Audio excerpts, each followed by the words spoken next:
I'm going to call the workshop to order at 5:30. Roll call. Present, Melinda Sabrowski. Charlene Diaz here. Fred Rushton here. Barb Zarzicki here.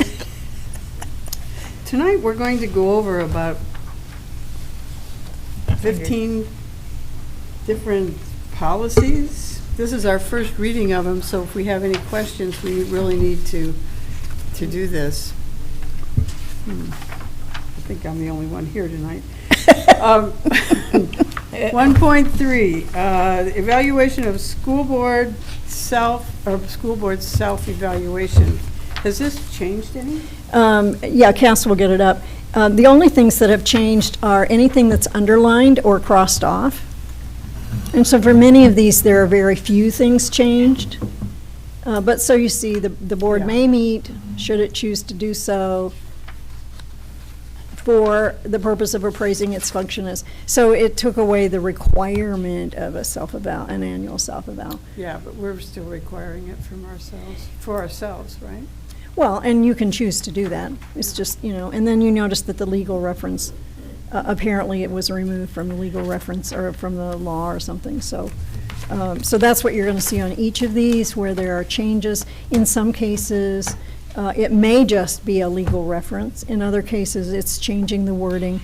But what ASBA does with these is make sure that any existing policies reflect any changes that have happened in the last legislative session. So some of them, as I say, are very minor changes, and then there are some that have either lots of additions or lots of deletions. So you'll kind of see that.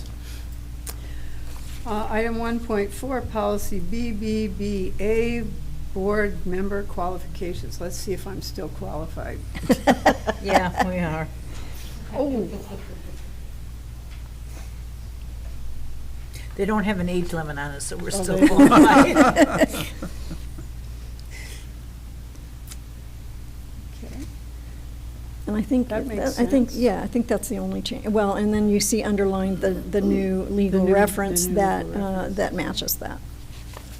Well, shoot, I guess I'm still legal. All right. Any questions? No. Fred, are you still legal? Yes, ma'am. Okay. Yep. All right. Yes, I am. 1.5, policy DJE bidding, purchasing procedures.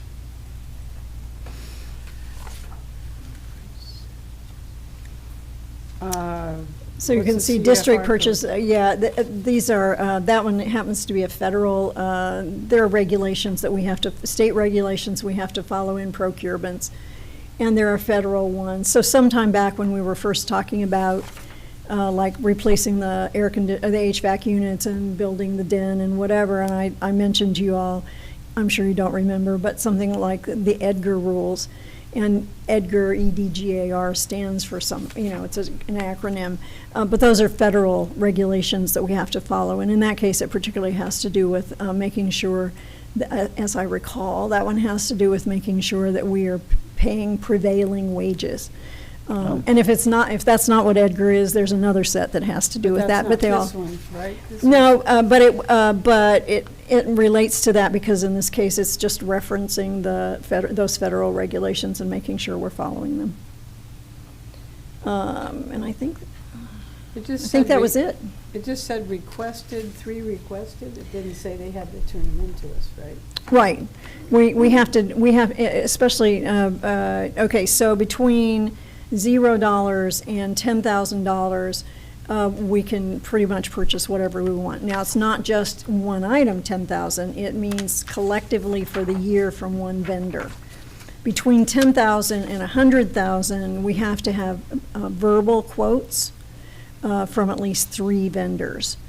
Or at least indicate that we have tried to get verbal quotes from 3, and we have to document, what it is we sent for and that they they declined or whatever. Over 100,000, we have to have written quotes, and we have to have very specific criteria for selecting, and it's not one set of specific; it's specific for whatever it is we've put out to bid, and we follow all of those rules very closely. Okay. So this is nothing really Nope. very new. Nothing Okay. new for us. Item 1.6, Regulation DJE-R bidding, purchasing procedures. So this is the regulation that goes with that. Goes with it, yeah. And it won't be down on the agenda tonight, because remember, we don't usually put regulations and exhibits on the night, in the actual agenda for the first reading. We only put them in when we come to the second reading. And so you're seeing the same kind of legal references here to make sure that we are doing all the procurement regulations that we're supposed to. Any questions on any of these so far? Nope. Okay. No. And you can see that's a very lengthy, Yeah, that one's huge. And but I will that's a tell you- regulation, so it probably should be yes, longer. and the state regulations themselves, if we published it or printed it in a book, would be about this thick. The state regulations. Now, there's another whole section that's new. Well, there's the word Jen was asking me about today. We don't know I don't find the word debarment. Now it will be in our policy. She and I were searching through the policies today because she got something, since she handles all the grants, she got a notice that if they audit our grant spending, that they're going to be looking for, and they had a whole list of things they were looking for, one of which was suspension and debarment verification. And of course, we're both searching through Policy Bridge to find the word debarment, because I've never heard that in relationship to education, and we couldn't find it. So, well, now we will be able to find it. So, There it is. yeah. And what does it mean? Well, since we didn't find it, Barb, I don't know. Let's see. Probably means something about excluded or Yeah, suspended. excluding or- them I'm sure. from. If it's in that same sentence. Yeah, Yeah. excluding them from. Yeah. It says legally preventing a person, organization, or non-governmental organization from participating in certain activities or enjoying certain rights, privileges, or possessions. Thank you. Isn't it wonderful to be able to Google those things quickly? I love Google. And I guess informally, we kind of do that. If we put out a request for quotes or a request for bids, we have a list, of local vendors and whatever that we send those out to. Rather informally, in that process, when we set up the rubric for consideration of the subsequent quotes or bids, one of the items is always us ranking or giving a point value to companies if we've had previous business with them. And if they have not been good vendors, if they've not been good, suppliers for us, they get a pretty low rating on that. And so sometimes it could be just enough to debar them from. It goes on, it gives an example. It says, a company may be debarred from government contracts due to allegations of fraud or mismanagement. There you go. So if they, That would make sense. Yep. Yes, it is. Sounds like a legal term, doesn't it? Yeah. So, but we can, it's nice to know that there's a specific regulation to back that up. But we also know from our procurement training that, that we are allowed and in fact encouraged to have that in our list of items, that one item that says, what kind of business have you had with these people before? Because the truth is, I don't want to give business back to a vendor who has, maybe they haven't defrauded us, but maybe their work was low quality or poor quality, or their products were poor. We don't need to continue to do business with somebody that's not reputable. Okay, thank you. Item 1.7, Policy GCF, Professional Staff Hiring.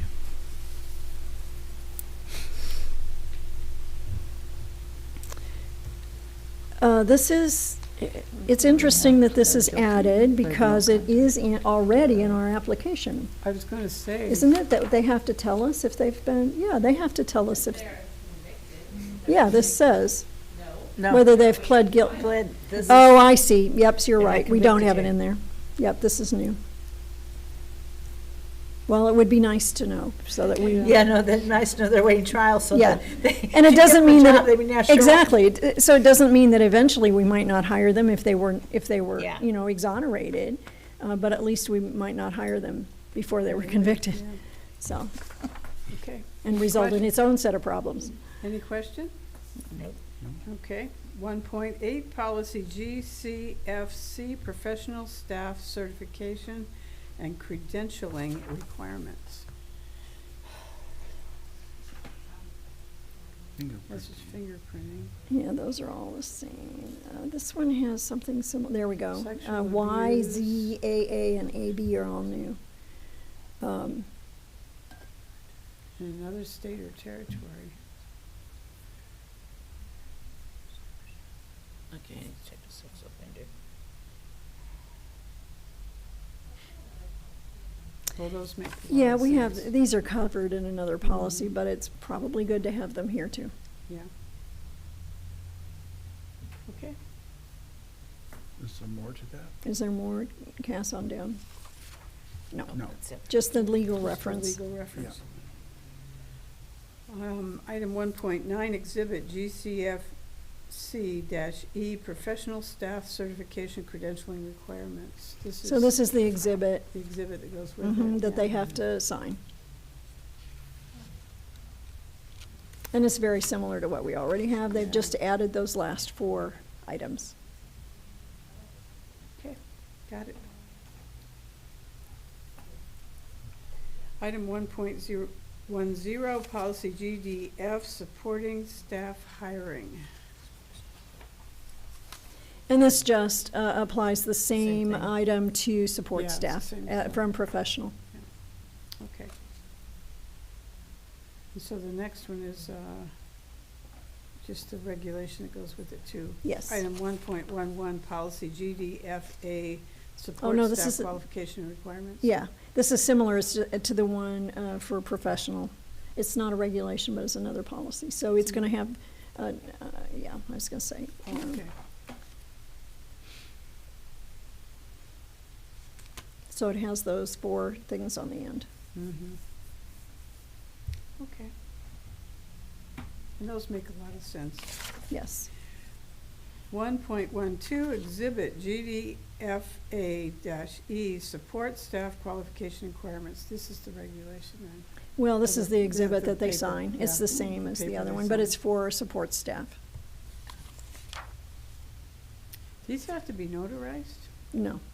Oh, well, it says they do. I don't remember that Yeah. they have been in the past. Yeah, that's what I, We just have them sign them. We've not had them notarize them. okay. But we do have a notary on staff, so, in our business office, so, and it's not the HR person, so we can have that done. Okay. I just saw that. That I was, hadn't that noticed was that one. interesting. Item 1.13, policy IGA, curriculum development.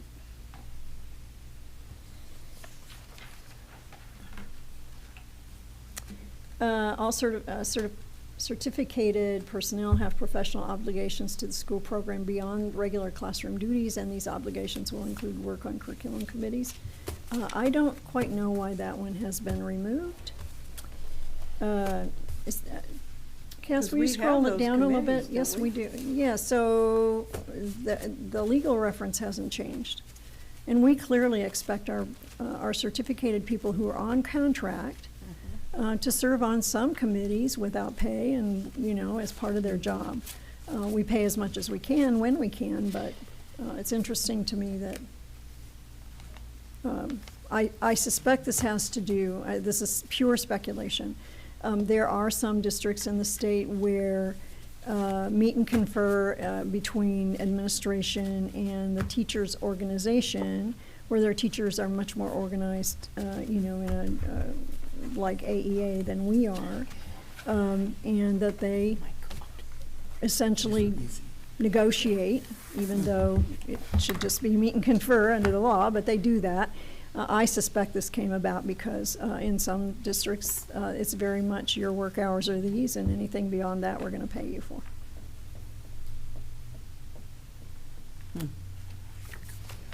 And as always, you could seek legal advice about leaving it in if you wanted to.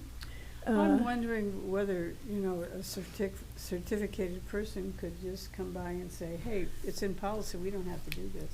Well, if you take that sentence out, Yeah. they could say it, that doesn't, I mean, we can interpret Could it. you look into that for? You want me to check the because I think legal? that- Yeah. Yeah. I really think that certificated personnel should have some input into that.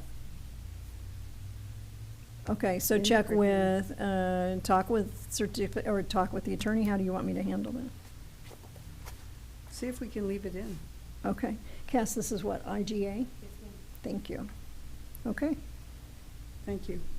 absolutely. Item 1.14, policy IHA, basic instruction program.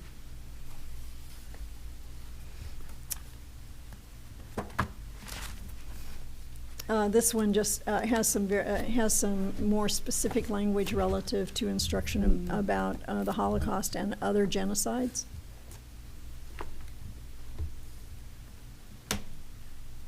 And we do teach that at junior high level. Yeah.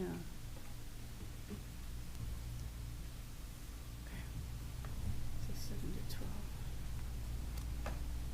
12. Okay, got it. 1.15, policy IMG, animals in school.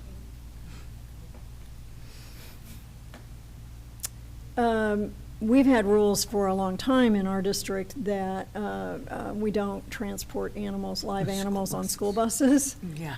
And all they've done is switch this language around a little bit. And then you see a whole new section on relative to ADA, and puts some restrictions and some expectations relative to service animals.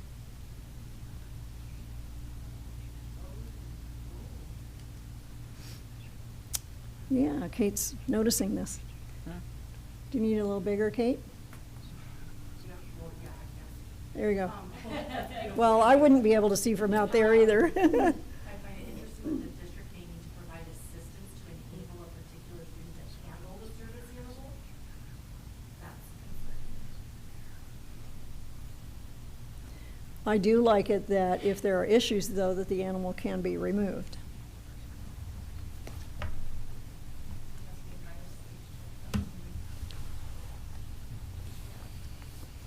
I wish it were more specific about the providing assistance. Yes. However, this is much more specific than anything we've had. Than anything we've had. So it's nice to have something. Well, it's nice to have it in there. Yes, that's what I'm saying. It's nice to have something in there that we did not have before. Hasn't been an issue for a couple of years, but we have had issues in the past. Yes. It's been a few years. How many students in our population do have service animals?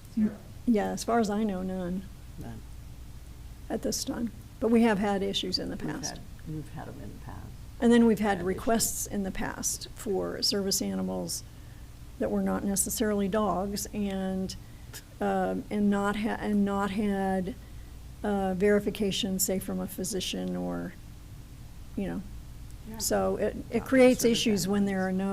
when there's nothing in policy to Right. help us with it. Yeah. So this is at least a step in the right direction. Item 1.16, regulation IMG-R, animals in school. Okay, this is just the same thing, isn't it? Well, this is the regulation, so it's Yeah. going to be Okay. much more specific about what we can and can't Nursery do. history of the Temporary animal. for the classroom. Parents must be Licensure. contacted for further direction. Okay. Vaccination of the animal, Fleas and ticks. pretty specific information about the animal.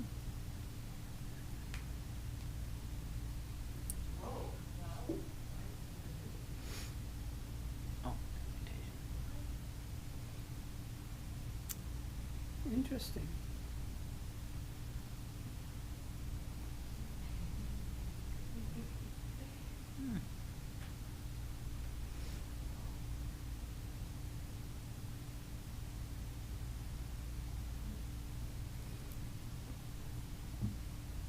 Okay, and then, there you go, C.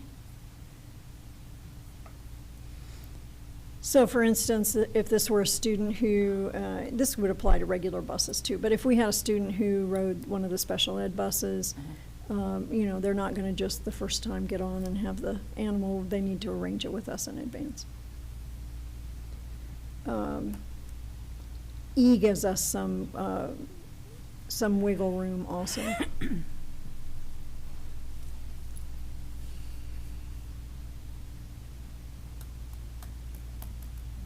So,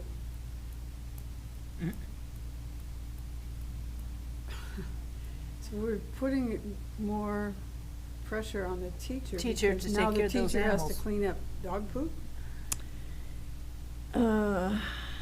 Well, it makes it, I mean, it's kind of indirectly saying that, yep, Yeah. which Well, it is, says if animals are to be kept in the classroom on days when classes are not in session. Shouldn't Oh. that be with the If it's a students? oh, you know animal, what, this wouldn't they- is not talking, that it doesn't have to do. Classroom pet. This is like a classroom pet. Oh, Oh, Because Oh, remember, this okay. thing has to do with Yeah. all All animals, not animals, just not animals, okay. not I'm just thinking service service animals. animal, and I'm going, Yeah, no, not What's just the service animal animals. doing left at school? That's Yeah, what I was that's what I thinking, was same thing. thinking. what's the too, point of yeah. having a No. service animal? Yeah, no, so Yeah. take care of your yeah, I had a- reptiles I had a or bunny in the your classroom that I had to bunnies clean or up. whatever. Yeah, like Yeah. snakes. Yeah, Kind Yeah. of eliminates pet elephants, too. Yeah. pet elephants. Can't keep those horses. I don't think we there. have a room big enough for a pet elephant. You can't ride your horse to school and leave it there anymore.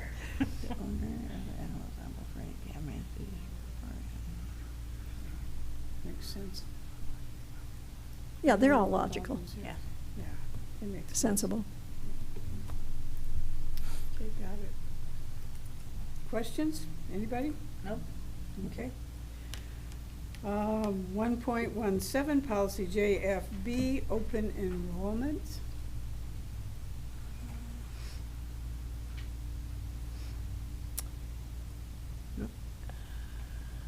This one just adds the item about children of members of the armed forces. There are schools and school districts in the state that are called purple schools, and that has to do with enrollment of children of military families. Is there something crossed off? Yeah, up on top. Oh, there we Sub- go. Oh, a subsection. Yeah. Posted by special. Good catch. Wait, I was reading it now, because it has specialized program. If a school has any other separate capacity by specialized program, the information required pursuant to ARS 15-816.01 shall also be posted by the specialized program. So it just means we have to keep people informed, which we do about most things anyway. Oh, that's each website, each school's website must post their current enrollment and whether they're accepting open enrollment. We do that Yeah. anyway. Each school's website. Well, they're supposed to. I mean, we've been enforcing it on the main one. I haven't been checking the site ones, but, so, okay, well, shame on me. So we will make But if sure we're there's no doing that. changes, you don't have to worry about reporting it then. No, but we still try to follow them. Yeah. Okay. Item 1.18, regulation JBF-R, open enrollment. I will tell you that this is one that I would like to run by the attorney. I'm not really excited about it being so, in one sense, being so broad, and in the other sense, being so specific. So saying there should be an equitable process in place, and we have an equitable process. But saying such as a randomized lottery kind of makes people believe that that's the only acceptable one. Yeah. And that makes me a little nervous, because it precludes things such as we have in our process that children of employees, we will grant open enrollment, to whichever site. And then we have next in the process, consideration of those children who were on open enrollment last year, the previous year. And then we move down to,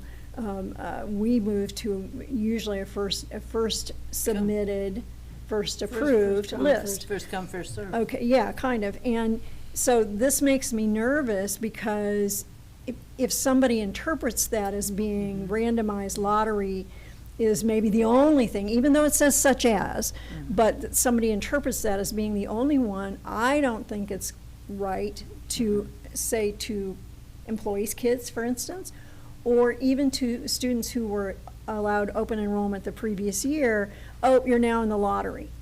And then force them back to another school, that they're only in the open enrollment for 1 year at a time. That's not in any student's best interest. I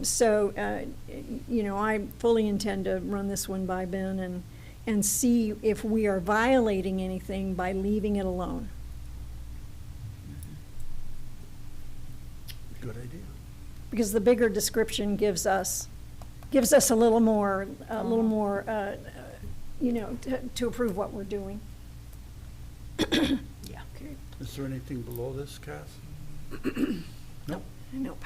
Thank you. And it's a regulation, so, regulations are procedures, and we can pretty much, as long as it's within the law, we can have usually whatever procedures we want. It's just that the regulation defines what those procedures are. Item 1.19, policy JHD, exclusion exemptions from school attendance. This one, really the only licensed. thing that's changed throughout the whole thing is that they have changed the word certified to licensed.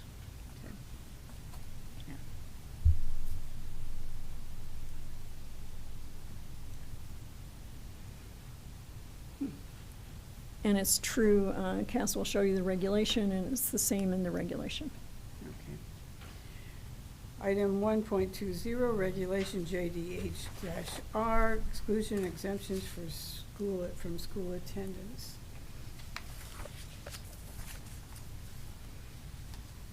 They just changed And so the that word changes throughout the entire document. License, certified to license.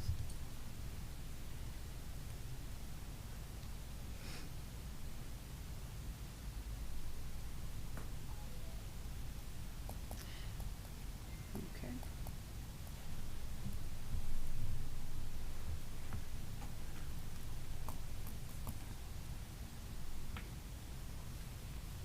Okay.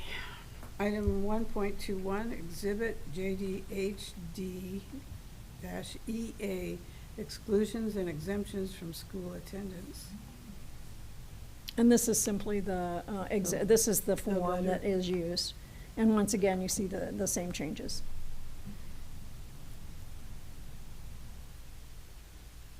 I can understand why they say they're changing certified to licensed, because you can pretty much get certified by anything if you get on the right internet site, Yeah. True. True.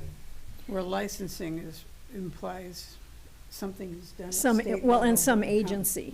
Yeah. You've been licensed by some agency or some, institution as opposed to pulling a certificate. 1.22, exhibit JHD-EB, exclusions and exemptions from school attendance. And there you go It's with the another- form. And it's the same. Just another change from Yep. certified to license. Okay. Item 1.23, regulation JLCD-R, medicines, administrating medicines to students.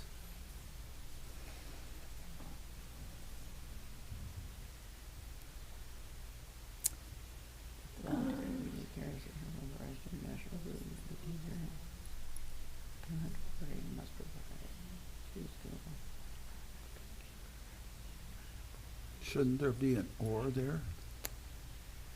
Uh, Either or? Just saying.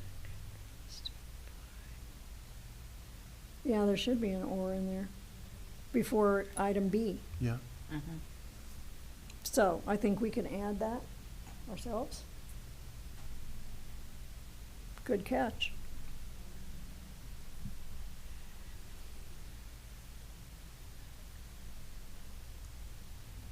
Okay. And are there any other changes on this one, Cass? Any questions on any of these that we, whoops, I guess there's more current voluntary changes. diabetes care because provided, written signified voluntary Administrating glucagon, okay. Hmm.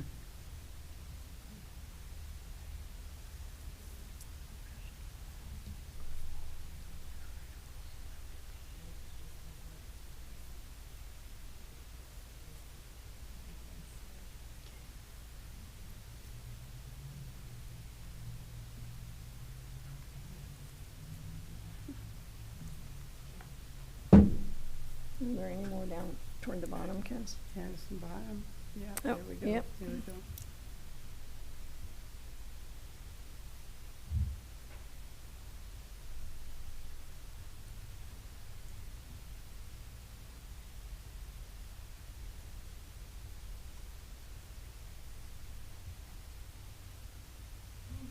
I like that. Yeah. Mm-hmm. Money can't come from them. We gotta get it ourselves.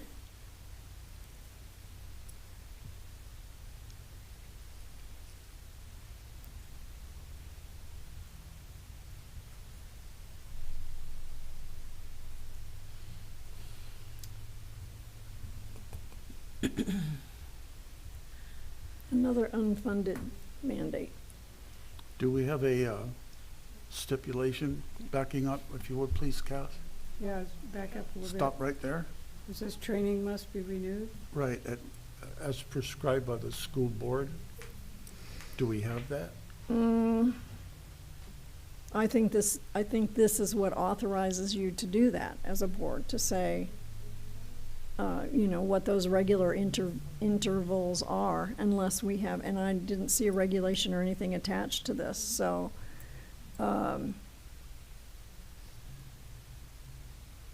it makes it not very clear.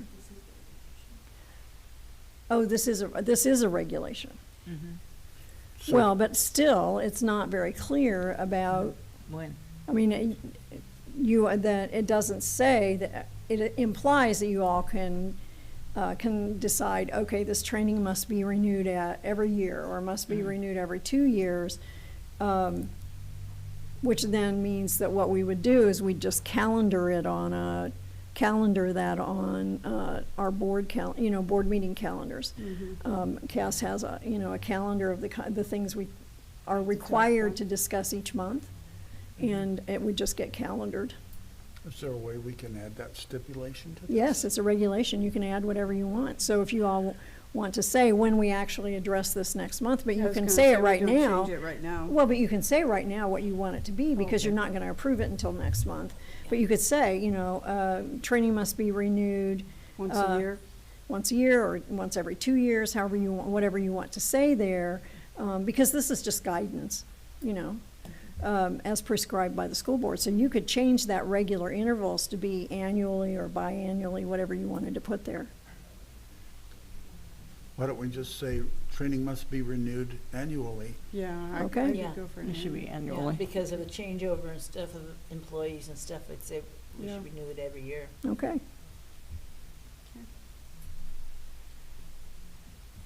Is there any other change on this one? Some on the next page I Going saw. down. Yeah, there was. Yeah, right there. Employees in your proper residence, health, personal, volunteer. Have new consequences of.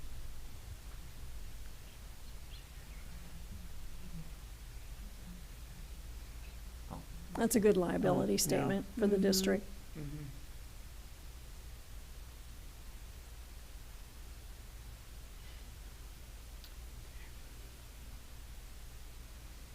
Okay. Do we have any more down there? Student must be able to practice proper safety precautions. And Handling and disposing of equipment. devices. Okay.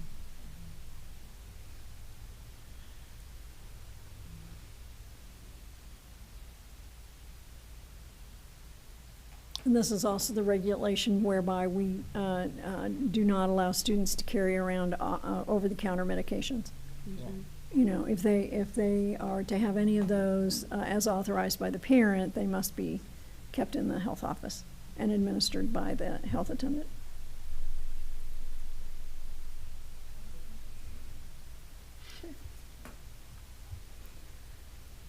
Lots of pages there, y'all. Oh, yeah. Okay. Item 1.24, adjourning the workshop. Do I have a motion to adjourn? I make a motion, we adjourn the workshop. I'll second that. All those in favor? I'm Melinda Sobrowski. I, Charlene Diaz. I, Fred Rushton. I, Barb Zarzicki. It's 6 o'clock. Can you go all immediately into the new? Mhm, okay. I call to order, whoops, I have a piece of paper I'm supposed to read. I call to order the regular meeting of the Bullhead City School Board on Thursday, October 10th, 2024 at 6 p.m. It's 6:06 6:06. on your, if you look on your Oh, it is on computer. the screen, it's 6:06. At 6:06 p.m. Roll call. Present, Melinda Sobrowski. Charlene Diaz here. Fred Rushton here. Barbara Zarzicki here. Okay, would you please stand and say the pledge with me? I Pledge allegiance to the flag of the United States of America and to the republic for which it stands, one nation under God, indivisible, with liberty and justice for all.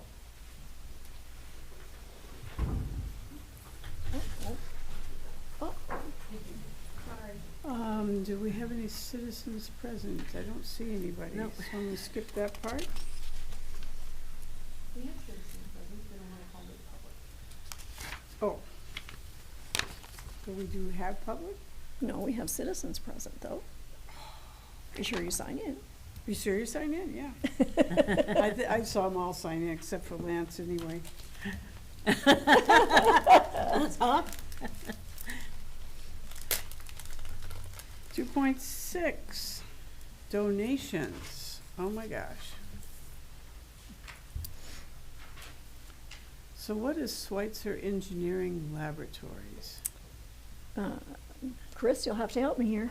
It's a company that one of our former teachers left education, moved to Washington, works at, and every year they are allowed to donate that to some place and he chooses our school. Cool. Wonderful. Wonderful. Donation of school supplies. Oh my goodness. Thank you, Mr. and Mrs. Brown. And Christmas presents for McKinty Vento. Thank you, John and Jenny Becker. And we actually have I think, a picture. Oh, Oh, good looking. Good looking reindeer there. yeah. That's from That is really Frozen. nice. Look at all Yes. those toys. Olaf? Oh, Yeah. no, Oh, that's No, not that was Olaf. the guy. Sven. Sven. Sven. And he's now sitting in the Cherie's office, so every time I walk in there, I kind of jump because of what animal is in here. I wonder if, is he certified, Yeah. I don't know if he's had all his shots or not. You notice that, so he doesn't lose his carrot, it's attached to his it's antler. attached, Mr. Becker is the spouse of one of our employees, and he buys storage units. oh, He's a picker. And so apparently in one of the storage units that he bought recently, there were all these toys. So he donated them for McKinney Oh, Bento. that's nice. oh, nice. Isn't that Oh, nice? Look at that. Look at all those. Yeah. All new toys. Well, thank you very much to the both of them. That was really nice. And I'm sure that there are things that have been donated that really have not been listed because they're kind of We have quiet. them all the time. Yeah. Yes, and we have lots of employees who have in the last 2 months, 3 months, assisted other new employees with things that they have needed. That is really nice. People helping people. Yes. Adoption 2.7, adoption of the agenda. I need a motion to adopt the agenda. I'll make a motion, Madam President, that we adopt the agenda as presented. I'll second that motion. All those in favor? I'm Melinda Sobrowski. I, Charlene Diaz. I, Fred Rushton. I, Barbara Zarzicki. Superintendent's report. Governing board members, well, I would like to show, if you would cast that second year, that 5-year account comparison. So unfortunately, you see that we are down. I'm not quite sure why the graph shows 2206 is slightly higher than 2216. But you can see that we, in fact, have dropped almost 70 students from a year ago. And that will affect our budget. So at some point, I will have a budget, revised budget to share with you. So I did want to point that out, didn't want to have any surprises.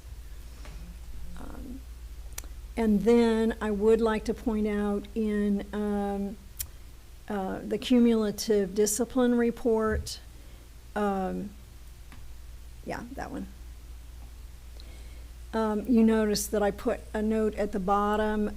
We had not consistently included bus discipline items in this report in the past. Some sites did and some sites didn't. And so when I, excuse me, when I was looking at the numbers to put into this chart, this time I recognized that actually 4 of our 5 schools do, and I will ask the 5th school to do that. But the other thing is because of the list of things that get reported to the state. And in many cases, the bus referrals are a large part of these numbers that you see. So it behooves you then to look at the individual site reports as well to see how many of the disciplinary actions really were bus incidents as opposed to misbehavior during the school day. Okay. Of course, the fact that they're bus or in the classroom, it's still not good that, you know, they're acting up on the bus because there's a dangerous situation when the drivers Absolutely. are driving and these kids, you know. Absolutely, and I'm not trying to Yeah. minimize that at all. But for the most part, you know, we have a set of disciplinary Yeah. actions for bus behaviors, misbehaviors, and then we have the Yeah. set of disciplinary actions for everything else. But you can see how it can skew these numbers too. Yeah. Oh, You yeah. know, and so fairness and honesty, transparency says that we need to be consistent in how we report this. So tell me, if Diamond, is it DB Diamondback, Yes, right? Diamondback. Is 3rd grade overloaded? No. Is But that's a third grade grade, what? is that a grade, it's okay, Stephanie. Isn't that a grade where we have all new teachers? All brand new. All brand new teachers, the entire grade level. Oh, So they're finding their way. As They new are. teachers, they're finding their way, okay? I will tell you that all of our sites have worked really hard to work with teachers to say, you know, just because there's a misbehavior, that doesn't mean you're gonna send the kid to the office. You need to have in place a series of steps of ways that you manage those behaviors in the classroom before you ever send them out. And that's a work in progress, especially with new teachers. Yeah. You know, I was just curious whether the class was too big and that's why we had so much action. But that explains if they're brand new teachers, they probably are just feeling their way. yep, they're learning. Okay, any questions on this report? Okay. Then you've seen our work tickets. I don't usually highlight this one, but if you'd put up the work ticket one. I want to highlight that we have finally, after 2 years, cleared all of ABM's work tickets. Yay! And it's unfortunate that it took 2 full years to do it, but the other side of that is how many hours of work our facilities people have had to put in these 2 years to fix things for which there were no work tickets. And they've done that. And then the chart that I have for you every month at the bottom, you can see the number of closed, on any given day, on most days, is higher than the number of new tickets that come in. But, there are days when we get lots of tickets and don't get them cleared out for a few days. So, anyway, I kind of wanted to highlight that. Thank you. And then I have a number of things for my miscellaneous updates. So the first thing I'd like to talk about is that, oh gosh, has it been 3 weeks? I think it's been 3 weeks. We had our regular quarterly meeting of the administrators and our coaches from IE. And one of the things that we did in this meeting was to do the kind of chart that the sites do for their progress on the key points for changing our model of instruction.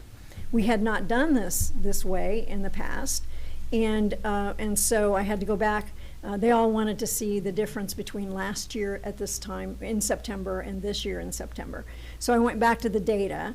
They all trusted me to go back and do it. So I'm going to go over to the chart and kind of show you a little bit about where we are on these.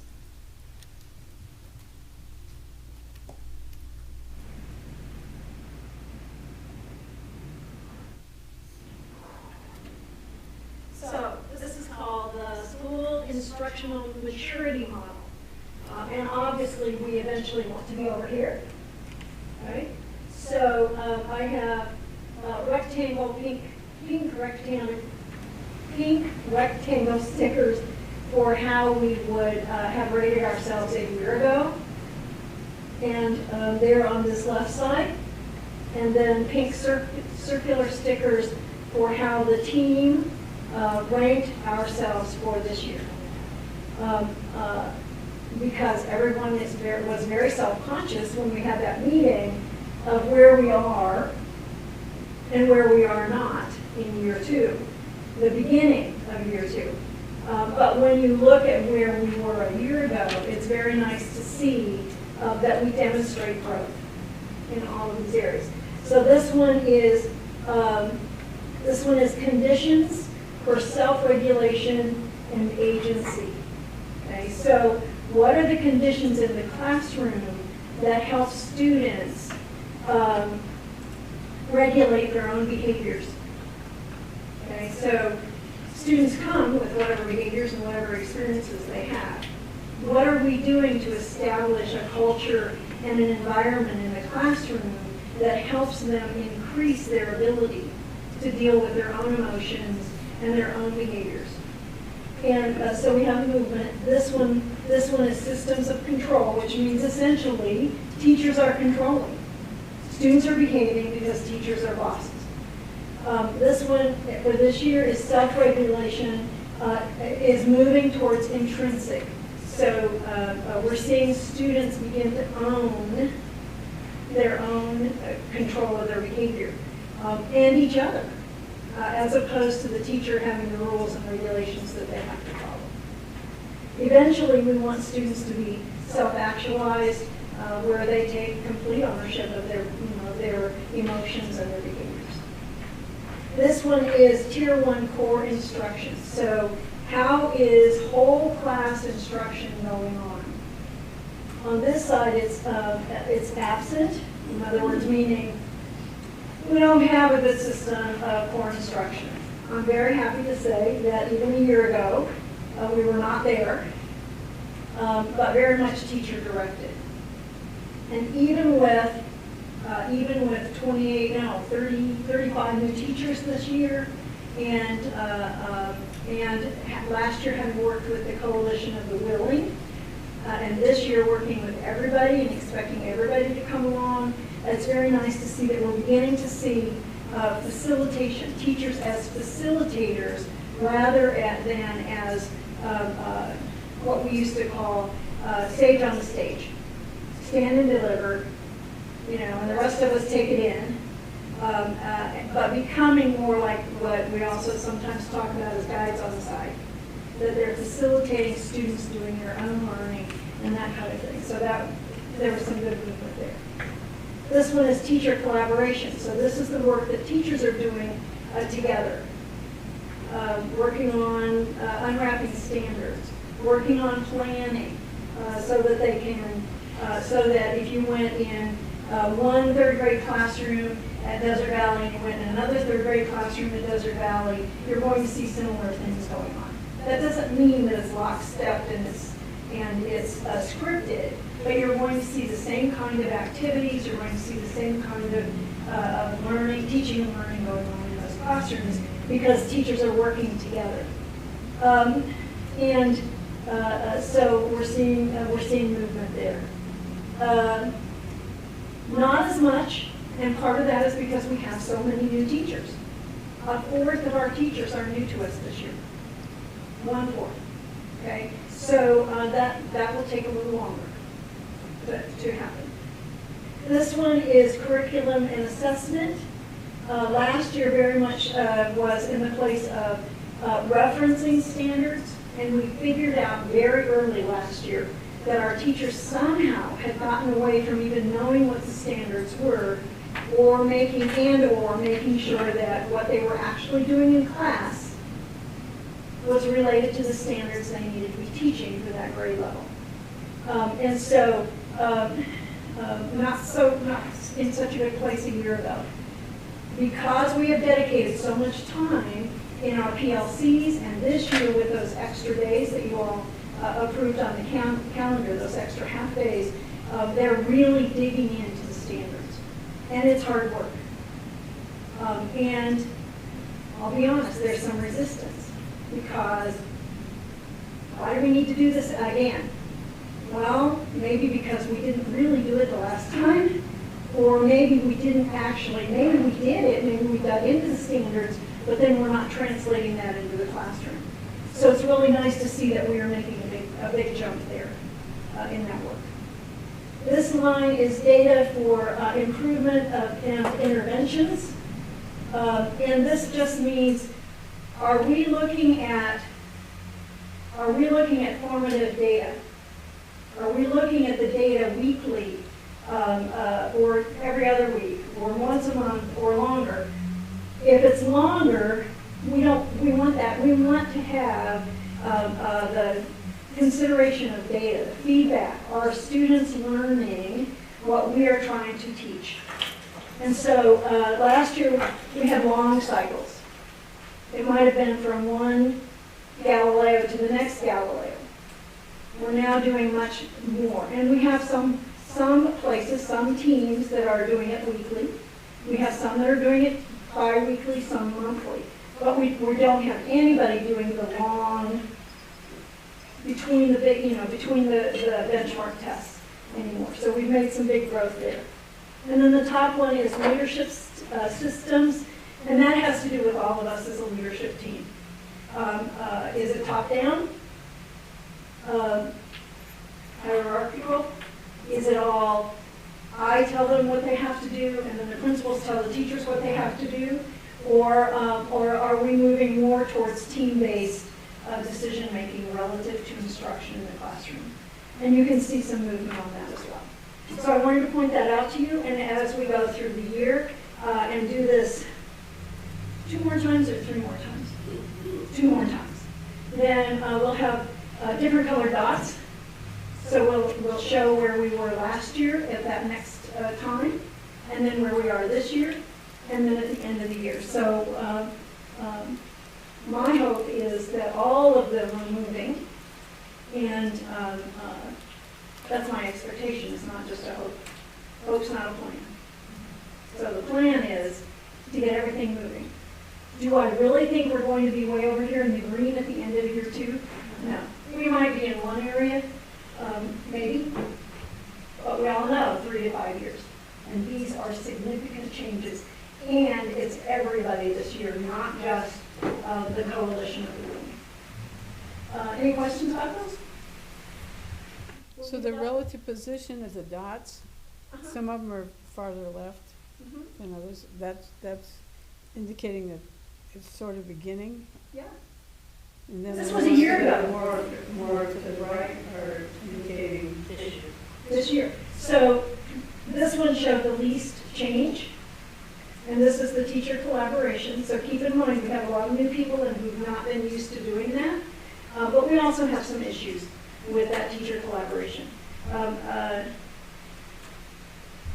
There are people like me who tend to just jump into things and be noisy. And there are people who are quieter, and if somebody isn't controlling me being noisy, that quieter person doesn't get a chance to speak. So part of it is our teachers learning the same kind of teamwork structure that we are teaching to students.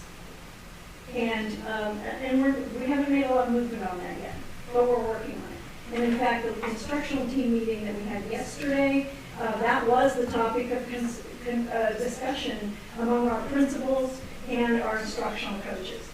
and a long discussion and a good discussion yesterday about how can we be better at our roles of facilitating this collaboration. I was very proud of the team for talking about, for identifying, well, I haven't done such a good job of, or I don't quite know, the fact that they felt comfortable enough to say, I don't quite know how to, this was one of the people who is the facilitator for one of the elementary grade levels.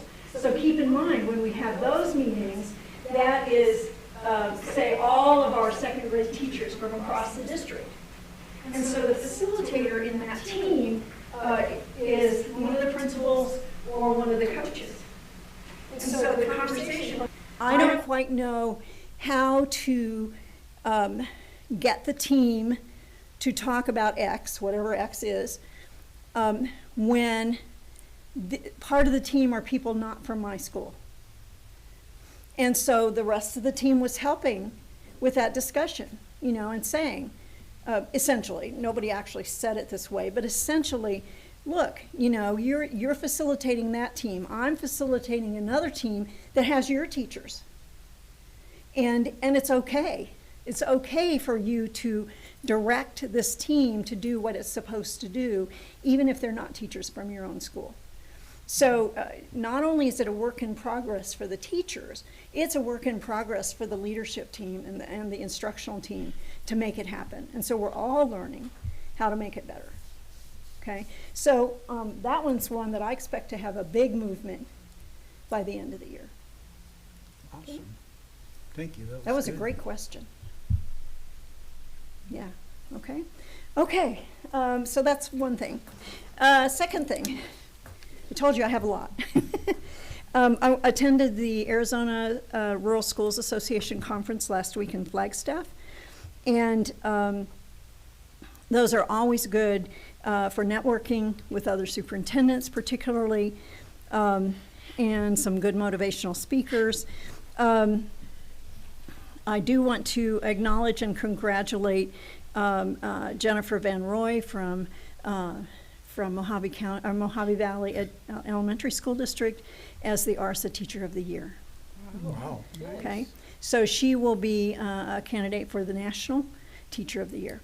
And I will tell you that it's really interesting because there have been 3 Mojave County Teachers of the Year in the last 5 or 6 years. And 2 years ago, the National Rural Teacher of the Year was from Arizona. So in spite of negative things that are said and felt about Arizona schools, we've got some pretty dang good people representing us. Congratulations to her. Yes, and she's been in the community for a long, long time. So she used to teach at Mojave High, and so so this is somebody who really represents the whole county, and good for her for Mojave Valley Elementary School District. One of the things that I like about going to conferences is when I can have in-person contact with the people that we frequently talk with on the phone or via email, the vendors. And so I had a good conversation with the vendor from Amplify, that we have several of our programs with, and she works with Jen all the time. I hadn't had any conversation with her before, but that was a good conversation. I really liked having a conversation with the reps from Grand Canyon State, Canyon State Transportation Bus Company, because they're the ones who worked so hard to bring the price of a special ed bus down to the money that we had available. And it was really nice to be able to thank them in person for that. And in fact, our bus is currently being built. We're supposed to have it in December, so I think that's great. I also wanted to note to you that there was a group of schools, 5 schools downstate, that had a 5-year grant to essentially do what we're doing with IE. And their grant just expired, so they have just done the 5 years of work moving in the same direction as we are. So that was really kind of interesting. It was right at the end of the conference, so I didn't get much time to talk with that superintendent, but they've made great strides in student achievement in those 5 districts as a result. But they had a grant for the whole 5 years. And so Yeah, that was wonderful for them, for those 5 districts. Okay, and then the last thing relative to the conference, on the first day, I was part of a caucus of superintendents literally from 4 corners of the state, to talk about educational policy and the upcoming legislative session. The Senate Republicans' Education Policy Advisor was with us, took copious notes from the things that we talked about, that we would like to see the legislature consider or change some things. And then there were also 2 administrative folks from ADE. And so it was a very good opportunity to share with them directly things that they all work with that impact us, sometimes in negative ways. And they were very open to those discussions. That caucus, that was the first time that caucus had met, and it will be continuing, and I will continue to be a part of that. So that was a good experience. Okay. The Den, our housing project. Well, as you know, the houses are not done. We're working on it, but I thought you might like to see, the houses are all wrapped and they're getting ready to do stucco. They've been working inside on paint, installing cabinets, and starting to install the floors. But I have samples, so Cass is gonna put up, okay, so is that the top one, Cass? This is A. Okay, so on that picture, the kind of tan part is this, okay? And then the green part is this, and the trim is this, okay? So that's one of the 3 houses. Those are colors. Okay, and then the second house it's still this for the basic color. This will be that tan color, and then the trim will be this. Okay, and then the third house, again, this basic color, this as that front, and this as the trim. So the 3 houses, the structure is identical, but at least they don't look like cookie cutter, decorations. So I thought you might be interested in seeing those. Okay, and So when's the anticipated finish for any of those? Every week when we meet, the timeline shifts. I am predicting that house number 3, which is really the one they started on first, will be done by the end of the month. The other 2 are about a week behind. Now, the tricky part is this is grant funding, and Jen has deadlines for when she can request reimbursements and all of those things. So needless to say, when Mark is out there multiple times a day, he's all over them about this stuff, and we just keep plugging away. The issue most of the time, is if workers don't show up, work doesn't get done. And nobody's quite figured out how to make people show up when they don't. So that just drags everything down. Electric meters and water meters are in the process of being installed. So things are moving. Right now, if you drive by, you can't see much because a whole lot of the work is inside. But I'm guessing in the next few days we will see stucco and see those things because they were ready to start that. Okay. Okay. We have we have the SRO who is funded by a grant that's up at Fox Creek. The SRO who has been working with all of the other elementary districts and with the charter district in the city has been replaced, and the new one will start on Monday. It's Officer Robert Chapman. He's been with the force for about 12 years. I met him one night at 3 a.m. when I was down here when the alarms were going off, and I needed to come check to see if anything was wrong, and he happened to be one of the officers in the middle of the night. His daughter attended our schools. She's now in high school, but I think they've made a really good choice of somebody who really wants to work with students and work with us on making things happen.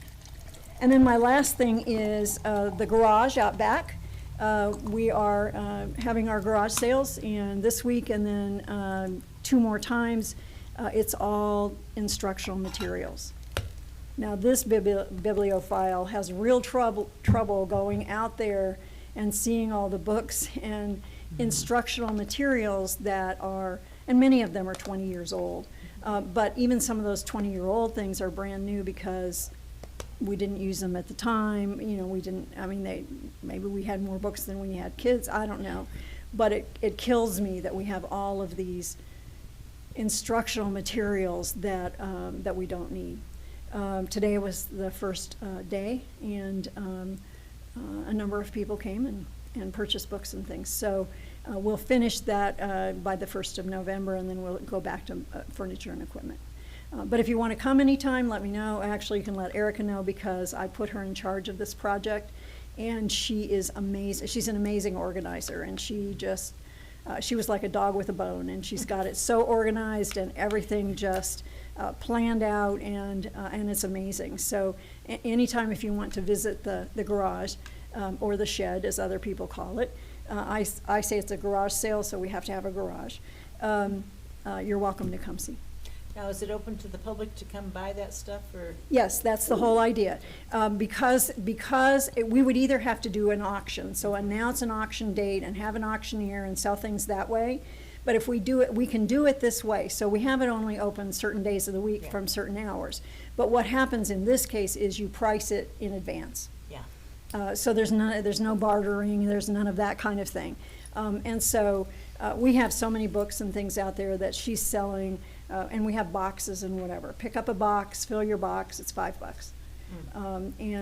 So she had some parents out there today with littles, and Mom, can I have this book? And that was kind of fun. So Jen was telling me about that. So Erica's doing a great job of organizing that.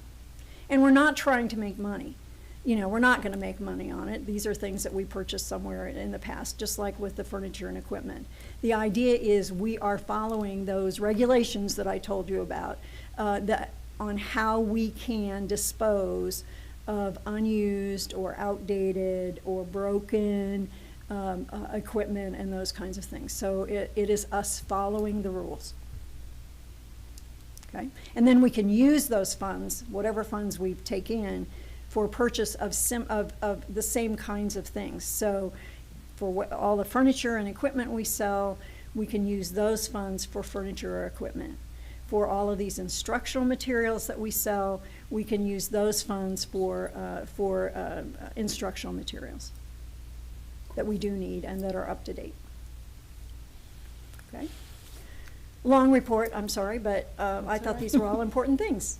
Okay, can we see the M&O budget for just a minute? Okay, it doesn't have it on there. Go down, please. What are you looking for? Got my tax bill, Uh-huh. Yeah. okay, and we definitely increased our taxing.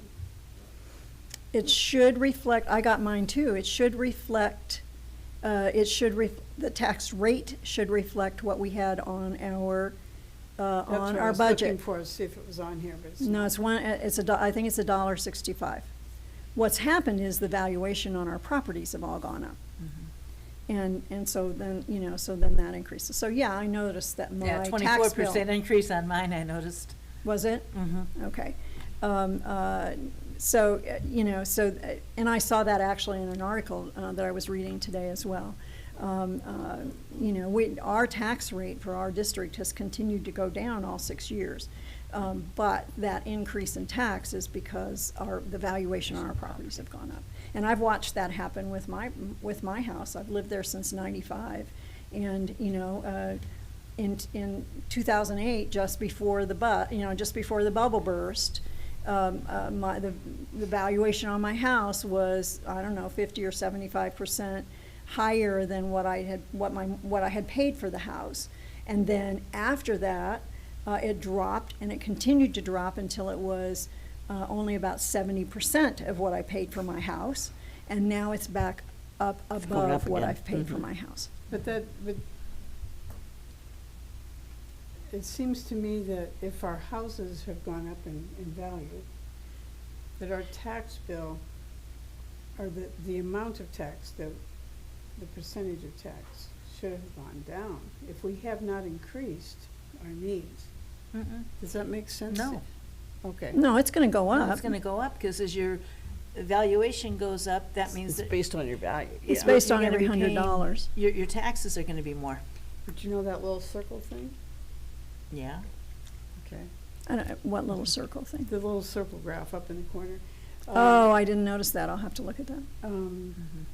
Basically says that it's the fire department, Yes, the Takes the fire biggest district is chunk. high. and then crushed, The bond. okay, and, well, the bond, they have two. Yeah, well, they have the their M and bond O and the their- bond. And then us, Yes. which, but it looks to me just check the circle graph. Okay, And I will. see, it looked to me like we had increased what we were asking for. Okay. No, and I don't get to determine that. That's determined at the county level. And, I mean, when I came, it was, on our budget, it said $3 and something. I learned later that that was not accurate. So the first budget that I had, which was created, before I came on board, had an amount on it that was not correct, based on the information that I got from the county treasurer's office. So the next year, I waited until I got that number from them.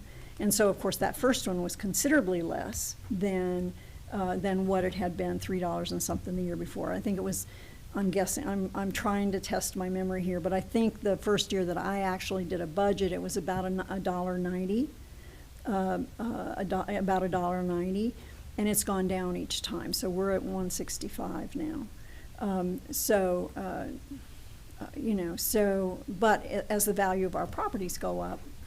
I'll have to look at that. Yeah, Maybe so I'm you just can look at it. misreading it. Okay. And as a side note, I sent this to you all in an email today, but I kind of want to mention it. One of the articles that Lance sent us today in our daily news briefs had to do with the fact that Chandler is asking on the election on November 5th for I think it's $484 or $487 million bond. Roughly $480 million bond. Okay, so I'm sitting there and I'm going, holy cow. They have 6 million square feet under roof. So, add up all the square footage of all their schools and all of their properties. They have 6 million square feet. So I divided that out. That's about $81 per square foot for that bond. Okay, so I thought, okay, so if that were the case, if we were wanting to consider anything similar, so I took that $81 and I multiplied it times the number of square feet that we have in our district, which is, as I recall, in the neighborhood of 240,000 square feet for all of our school sites. That would mean, if we had the tax base to do it, that we could look for a bond in the neighborhood of 19 million. And I'm sitting there and I'm thinking, wow, we have things that we need done to our schools to keep them operational, to keep them safe, to do the things we need to do. Wow, what could we do with 19 million? Now, I know that it's unlikely for us as a school district to get a bond passed, even for $1 million. So I'm not proposing that we do that. But it was a little bit of pipe dreaming going on my part in terms of wouldn't it be nice if we had some of those dollars to do the things we need to do to update, repair, upgrade, so we're not always behind the 8 ball in our district and not have to wait for SFD to do it, because we're scrambling. I mean, we scramble to get things done. And so, it would be nice to be able to, for example, and when you do the bond, you have a plan for what you're going to do with all that money. It's not like you're going to bank it and then use it as you need it. But the HVAC in the room next to where our servers are, the condenser on the outside unit, it's a split unit, so it has outside and inside, and both of those have condensers, and both of those condensers use a coolant that is no longer, it's grandfathered in, but we can no longer put the same kind of coolant in those condensers, so we need to replace the condenser. Well, that's kind of expensive, and in the scheme of things, it would make more sense to replace the whole unit. So the fact that it's not working now draws down on the viability of the unit that cools the actual server room. And that's not a very big room, it's a closet. Maybe the size of that closet back there, right, James? Pretty close. Yeah, pretty close to that. So it has its own HVAC unit, but it's attached to that room. So now this room is hot. This HVAC unit is trying to keep the server room cool, but you and I know that the walls of that server room are touching the walls of this room, or are walls in this room, and are being affected by the fact that that unit is not working. SFD will not replace that because it does that HVAC, because that room does not serve an academic purpose. Yeah, I think the law, and she quoted the law to me. And I said, okay, we're gonna take care of it. What we're gonna do is replace the condenser, because I don't have $14,000 to replace the HVAC. So we're gonna replace the condenser.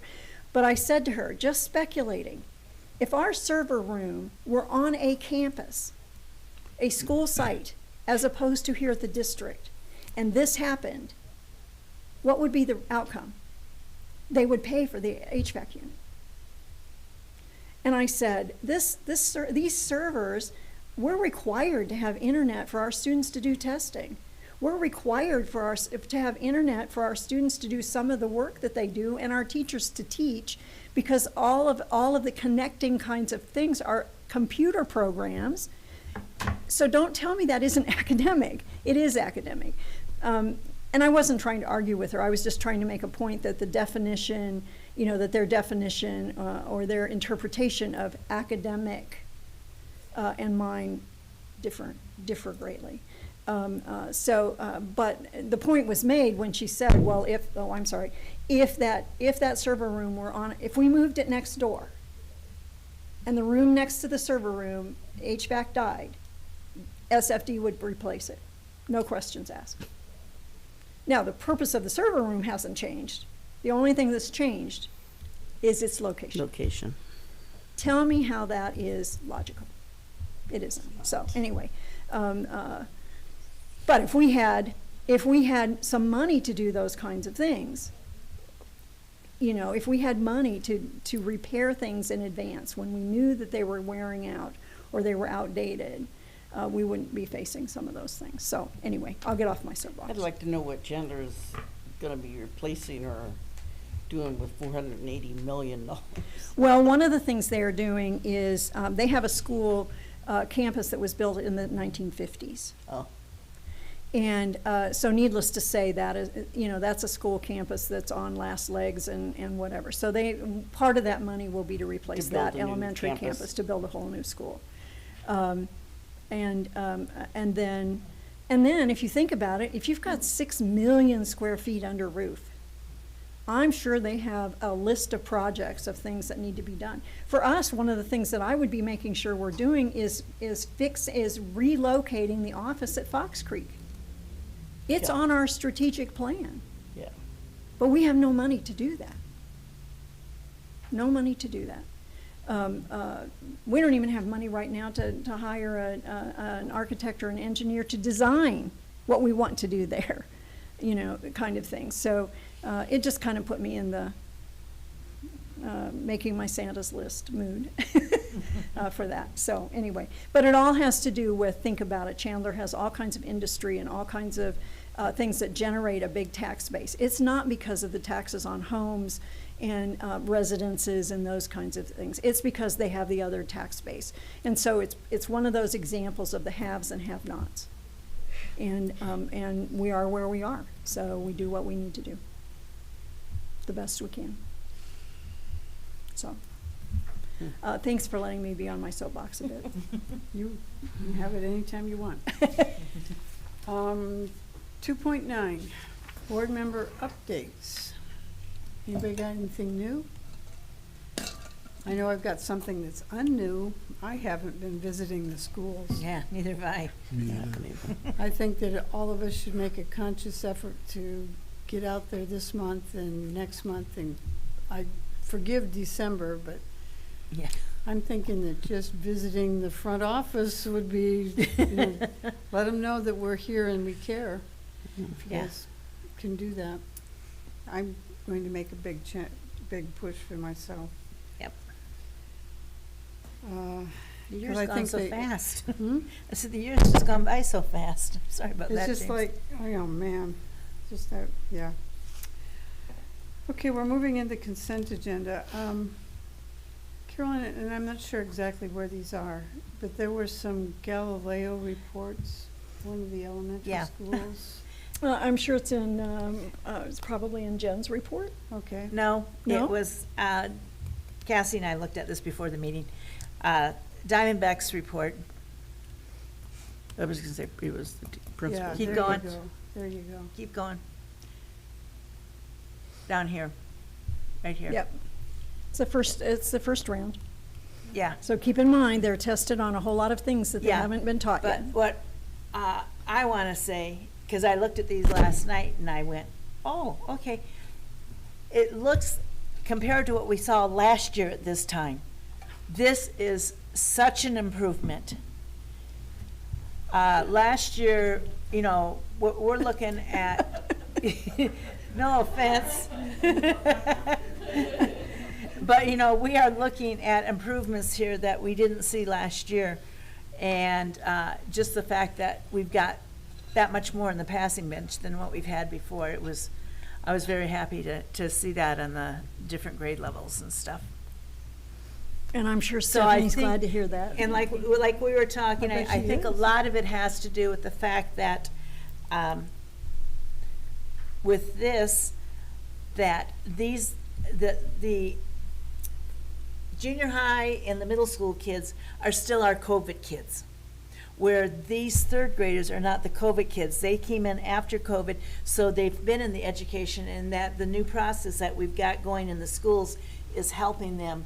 We're, with the upper levels, we're still trying to play catch-up from COVID, because it's 4 years out, and so. And that could be part of it. They would have Yeah. been kindergartners.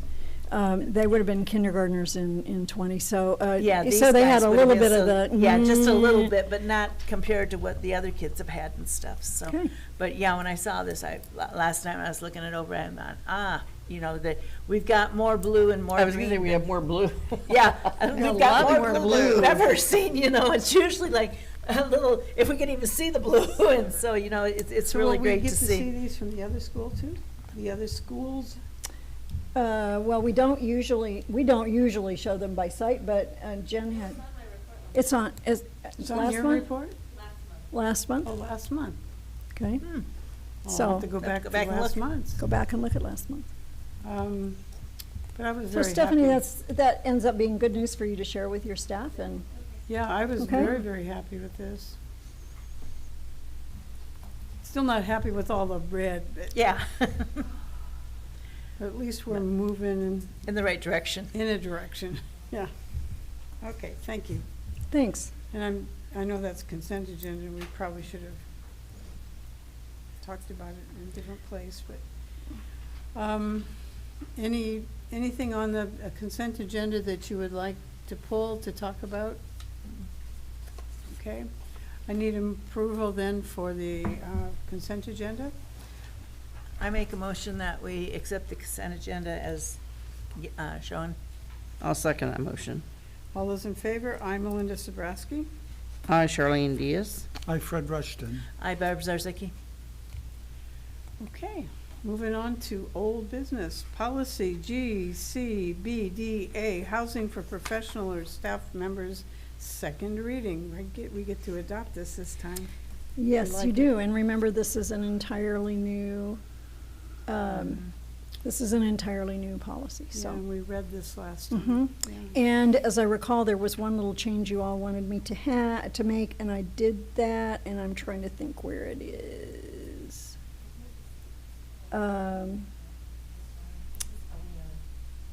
Did I get the spelling? I think I went and fixed everything the next day after we talked about it Yeah, before. just- I tried to do it while it was still fresh.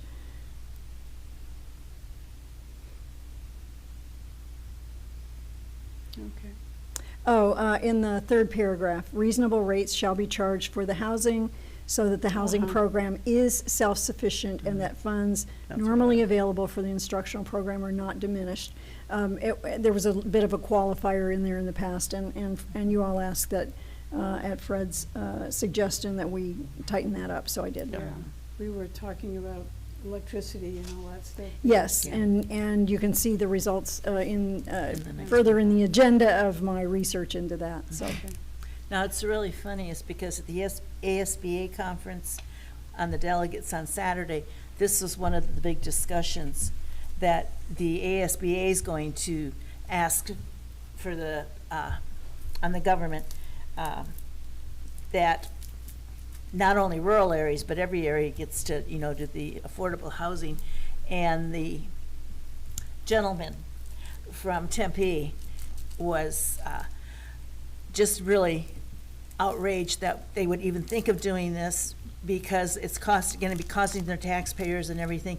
And I listened to him for as long as I could, and I got up and gave my 2 cents worth. And I said, no, we have this going in Bullhead right now. We're in the process of building homes, affordable homes for our teachers.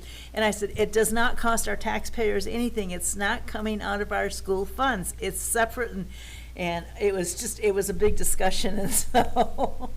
I was actually very pleasantly surprised when I was trying to put these together for you all, and I said this last month, but it bears saying again, that 2 years ago, I would not have been able to find more than maybe 2 sample policies or sets of things, because the only places in the state that had teacherages were on the reservations. Yeah.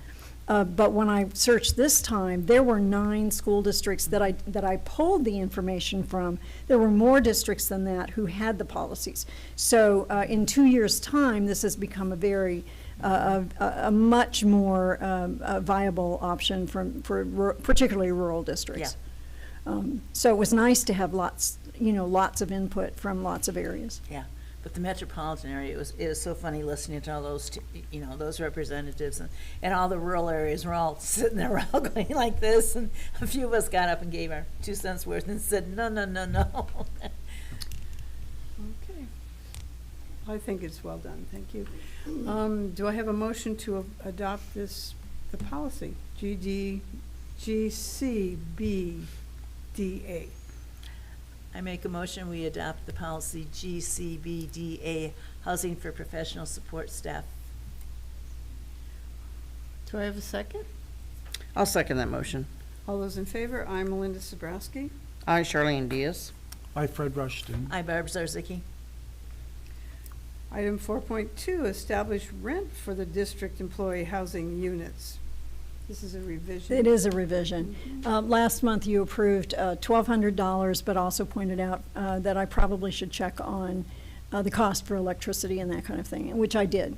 Contacted someone at MEC, because in the process of thinking about that last month, I'm thinking about it being an all-electric home, but I wasn't thinking about all the components of an electric home. So electric stove, electric refrigerator, microwave, washer, dryer, and HVAC. And so I was told that anticipated monthly electricity would probably be in the neighborhood of $250. And so I tried to round this off to a number that I could come up with something reasonable for the breakdown, for the bigger bedroom and the other 2 bedrooms. So I just added $100 to the total. It still keeps us below the comps in town. It's still, by at least $200, and most of those comps don't include utilities. And so even if we're spending $250 for electricity, and we're spending, say, $100 a month for water and sewer, and then we're going to have trash collection, and we're going to have some of those other expenses, it still allows us to have money in that account for repairs, for replacement of things that need to be done, and start building a little kitty to build another house without gouging anybody. And that is very reasonable, because I know out at the college, the rooms are $650 a month per student, and there's 6 Wow. students to a pod. Wow. And so, like the master bedroom for $550, that's basically what theirs would be equivalent to out there, and so, it's very Thanks, reasonable. that's a good comparison. Did we had talked about at the last meeting about potentially putting a cap on water or a cap on electricity if they go over that cap? Yes, and I can't remember if I actually built that into that regulation that we are looking at. But I also think it's the kind of thing we can watch at the beginning and then determine if we need to go back and add that. So, Okay. it's a potential problem, but I mean, it may not be a problem. But it may not be. But, I hate to. all have of it- those specifics are in those regulations, though. So if we need to change those, this is a policy, so. Right. And the way we wrote it, this amount, or well, this isn't a policy, but matches the policy. And we've said in the regulations that we wouldn't change this, on the spur of the moment. But I think that the regulation also allows us to consider some of those other things. So that doesn't change the fact that you could go back and put a cap. We could go back and in one meeting, change that piece or add that piece to the regulation. Okay. I need a motion to approve establishing of rent for district employee housing units. Madam President, I do make a motion to approve this proposal that we have presented to us tonight, The revision. the revised right, what we're reading. Is there a second? I'll second that motion. All those in favor? I, Melinda Sabrowski. I, Charlene Diaz. I, Fred Rushton. Hi, Barbara Zarzaki. Item 5.1, direction to seek replacement for vacant board member seats. We are to give some direction to Cassie at this time. Madam President, if I may, I think you've got several things here that it probably would be wise for you to decide. Do you want to advertise the vacant position and put a deadline on application, and then consider replacements, say at the November meeting or at the December meeting? Or do you want to wait until after the election and wait until the new county superintendent's in place and say, okay, we will advertise it in December and interview candidates in January and I think do that that kind is of the thing? appropriate I mean, way. you've got a window of time here, but it's up to you to decide how you want to lay out that schedule of Because this seat events. was gonna be up. And It was going Yeah. to be up, Yeah. yeah. So if we waited till December and then interviewed in January, that Right. would make, because. Yeah. at I think this- that's probably a cleaner way to handle it. Yeah. 'Cause, And then seat him in Mr. the Warren February. can- Mm-hmm. would be the one who would approve it that way. Sounds good to me. Is that what the feeling of the board is? Was that seat Yeah. a 2-year term or a 4-year 4. term? Four. 4-year term? Yeah, because then that person can keep that seat for 4 years. Otherwise, Otherwise, it might not happen that way. right.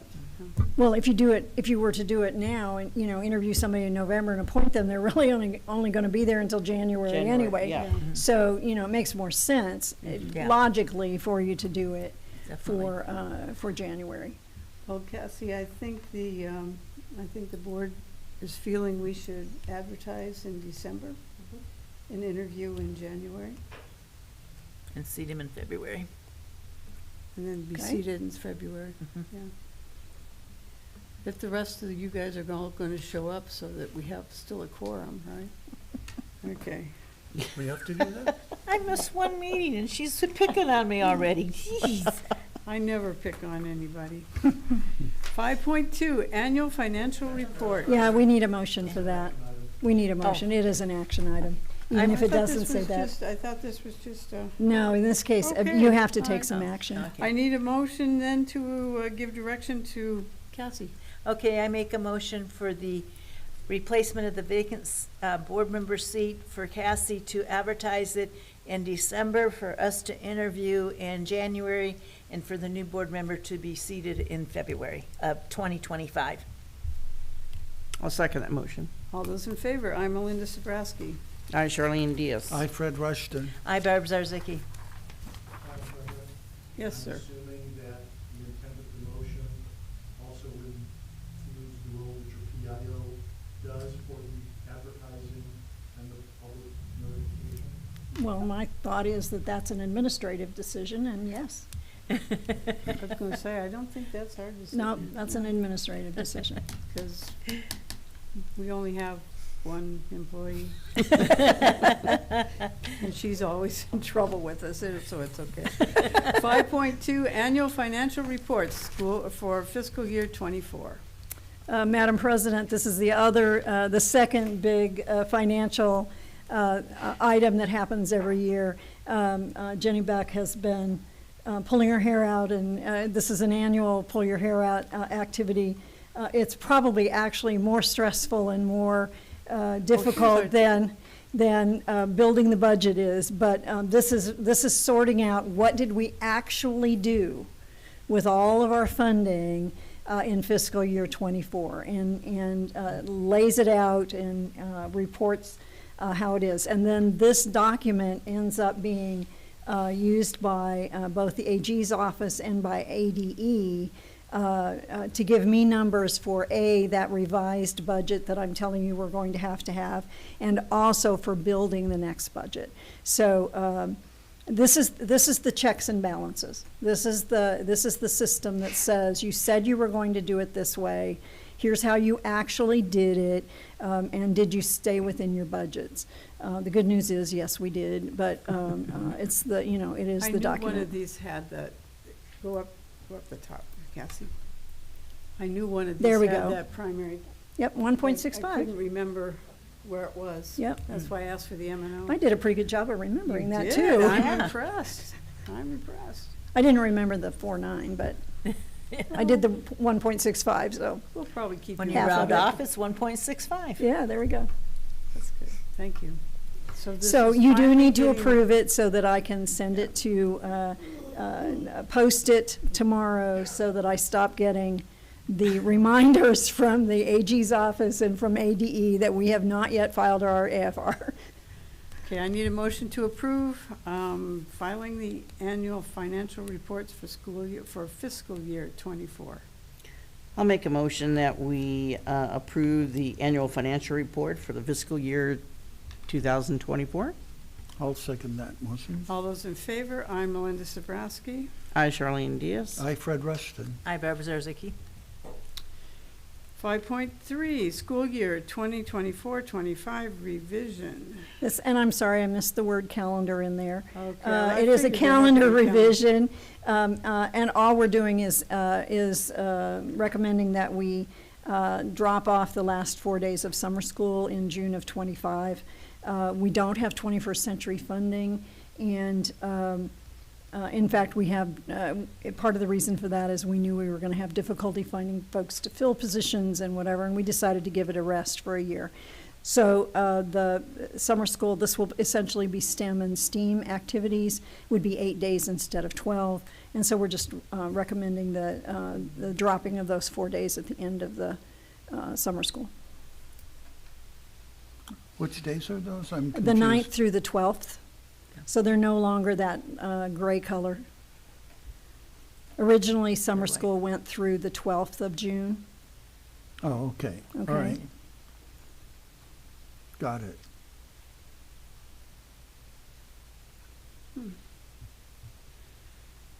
Do I have a motion to adopt the new school year calendar for 2024, the revision, excuse me, it's not new school year calendar, it's a revision of the calendar for 2024-25.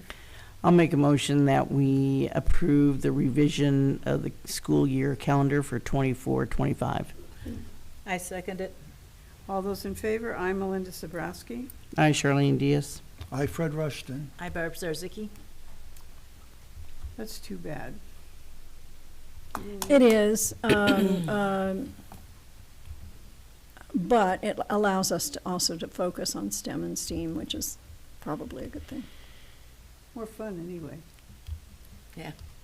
Item 5.4, ASBA bylaw vote.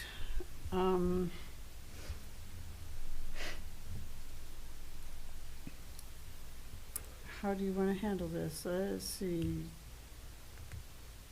You guys all received the new bylaw, right, that they were talking about? Mm-hmm. Okay. So we need to give our board secretary, we need to move to give our board direction, our secretary, whether we want to go yay or nay. Any comments on it? I didn't see anything. Clearly, there were issues last year, but I didn't see anything that was earth-shattering. I mean, nothing It's, they've stuck cleared out. up, they've cleared up some of the problems that was, Yeah, nothing stuck out to me, so No. I'm okay with it. And I know at the ASBA conference, there wasn't, a lot of it was just basically cleaning up some stuff and that, and, but everything that we discussed as delegates, it was very cut and dry and stuff. okay. So do I have a motion to direct our secretary to give a yay vote for this?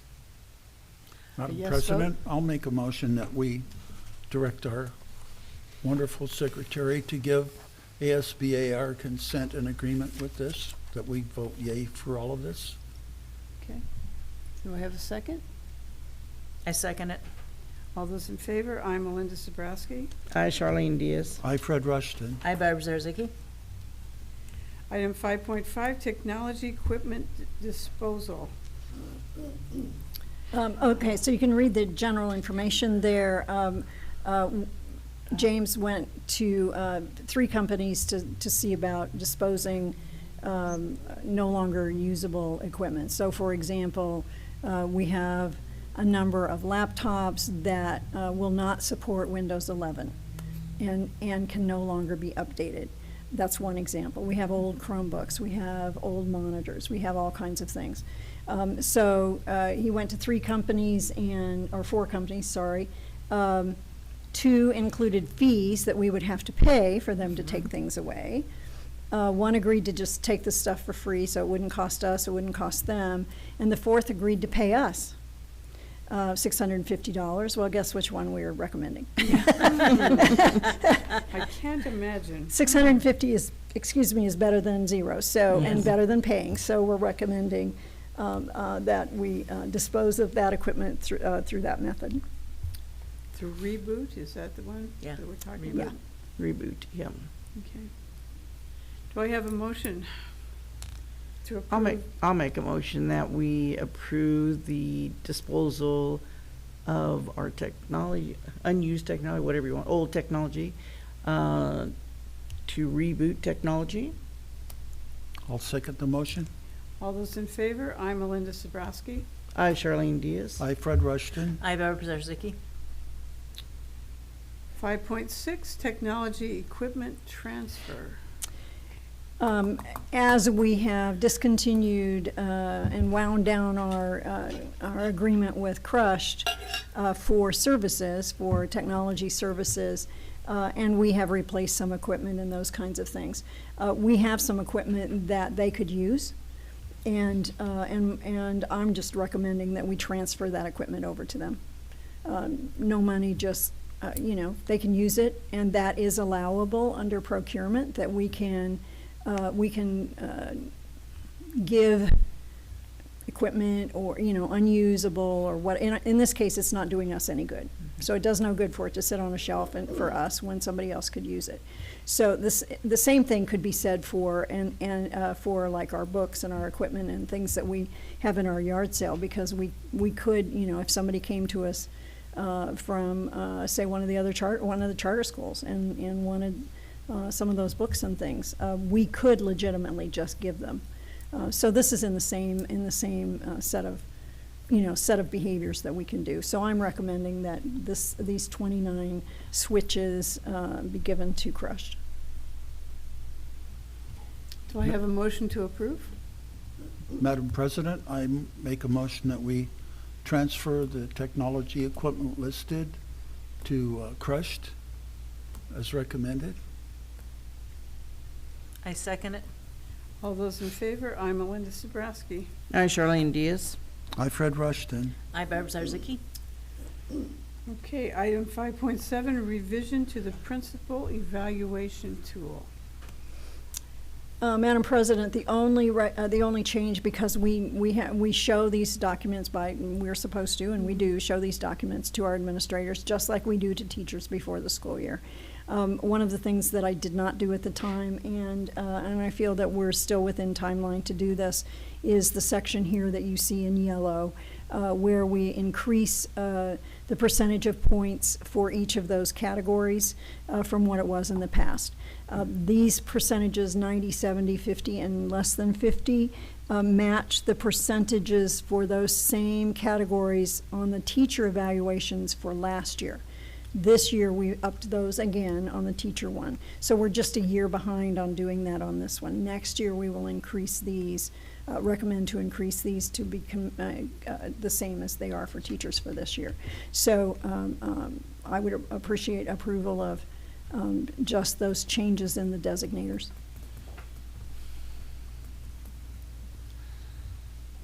And we're still within timeline to do that. We haven't started any evaluations, and I haven't started any administrative evaluations at this point, and so they'll have plenty of notice for this.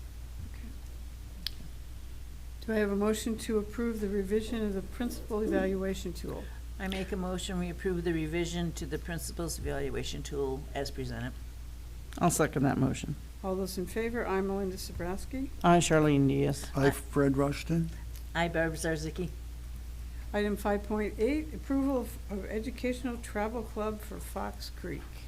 Madam President and board members, if you recall, we had an educational travel club at the middle school a couple of years ago, and Mr. Burgess had asked if we would consider having such a club at Fox Creek this year for the same purpose, to go to Washington, D.C. and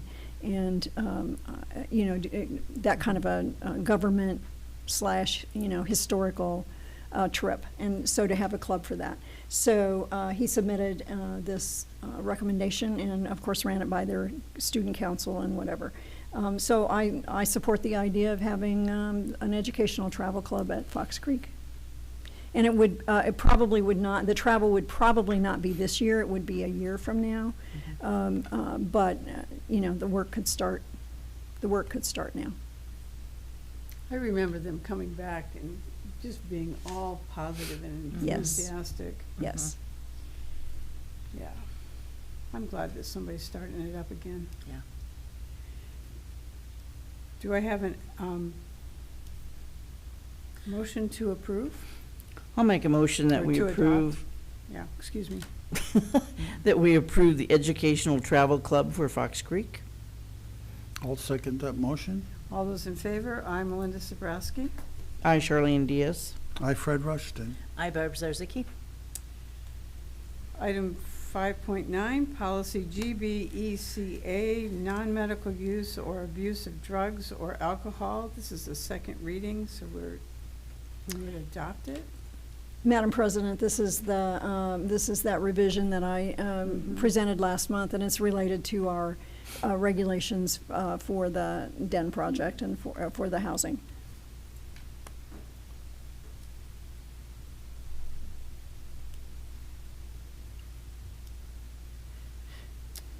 Yeah, I remember this.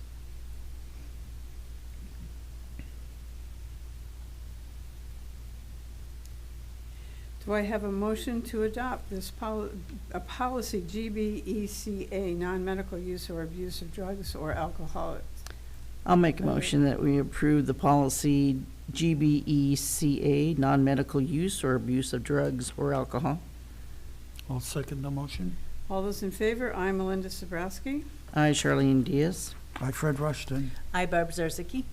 Another policy for our housing project, 5.10, policy GBDA, housing for professional staff members, regulations and exhibits. Madam President and board members, these are all the regulations and exhibits that go with the policy you approved in old business. Okay, and I did make what the changes that you all asked. I also added one in.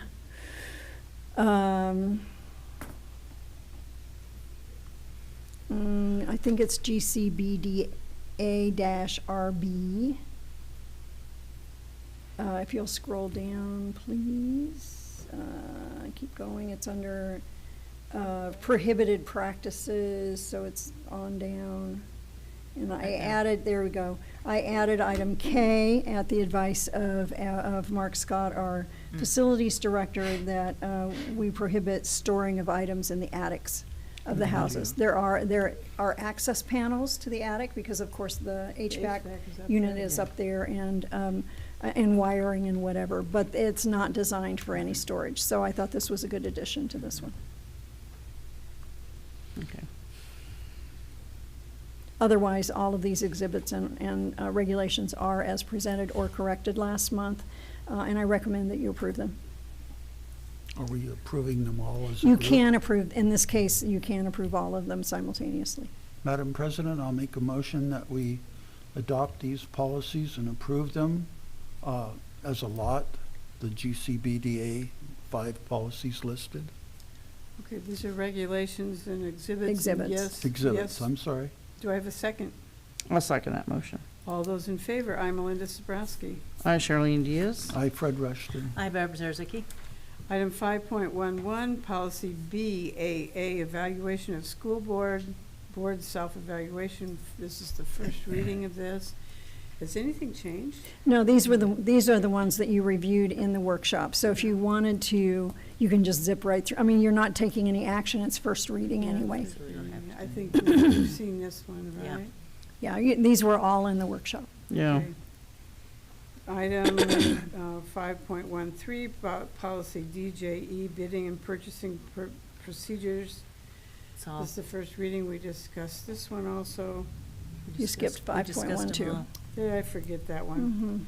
5.12, policy BBBA, board member qualifications. Oh, yeah, that's one that I was concerned.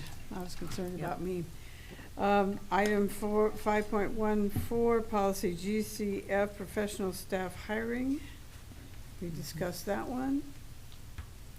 Item 5.15, policy GCFC, professional staff certification and credentialing. We did that one.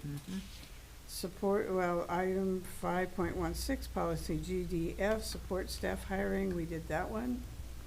5.17, policy GDFA, support staff qualification and requirements. Do I have to go through all of these? I probably You only have do. 4, you only have 5 left. Okay. 5.18, policy IGA, curriculum development. We did that one. 5.19, policy IHA, basic instructional programming. That one also. 5.20, policy IMG, animals in school. Policy 5.21, 5.21, policy JFB, in open enrollment. And the last one, 5.22, policy JHD, exclusions and exemptions from school attendance. We'll see those again. Next month. Next month. And all the regulations that were in the workshop that don't All have to have 2 those. readings. All those. Will we have a quorum if I'm not here? Okay, here we go. Item 6.1, future topics. Are there any topics we would like to have researched or we would like to discuss next time? Nope. Okay, Nothing I can think of. nothing up. And Lance, of course, has produced a fine document of things where I should be and things where I'm not going to be.